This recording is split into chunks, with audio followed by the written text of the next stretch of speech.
Hello, this is Patrick Melly from Russian Hill Winery and Tallowan Ranch, and we're at the beginning of August and we're out in the Tallowan Ranch Pinot Noir block. This is the 667 block, and I thought that I would catch you up on what's going on in the vineyard. It's a very cool morning. We had some nice heavy fog, so it's kind of wet, and that leads me to some of the things we've done. We've just finished spraying the vineyard last week. That would be for make sure these wet mornings that we don't get any mildew started.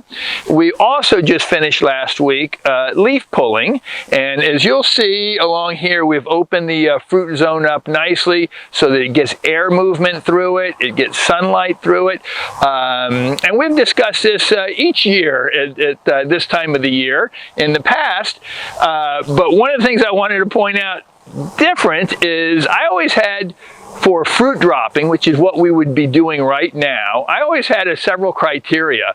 One of them would be the things that haven't quite colored up, haven't quite gotten that purple look, they're still too green. That's one indicator for us to drop that fruit because it probably won't catch up.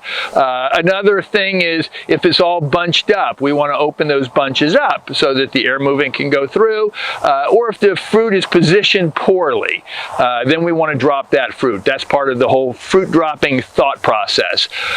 But I'm running a little bit behind this year. I was shocked when I was out here and I saw that we are really about a week or maybe even 2 weeks further along than I thought for fruit dropping.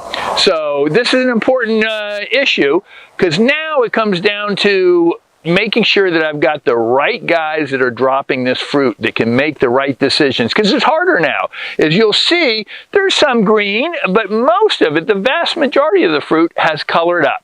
So that takes away one of their cues as to what fruit to drop and what not. So it comes back in my mind to when we talked last month, we talked about, do we mechanically leaf pull or do we do it by hand? Well, we did it by hand. You can go through and machines can do some things, but there are many things that really you want somebody to look at that vine and make a decision based on experience. And that's why we use the same crew we have for over 20 years, and they come through and they know what I want and they'll be able to deliver. So you'll see as I'll pan across here that the majority of the fruit is done, is colored up, but it's still bunched up in areas that I don't want.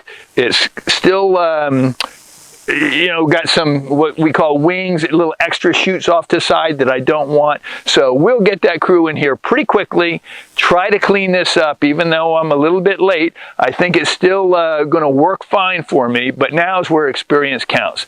So the next video we shoot, we'll be talking about whether we were successful or not.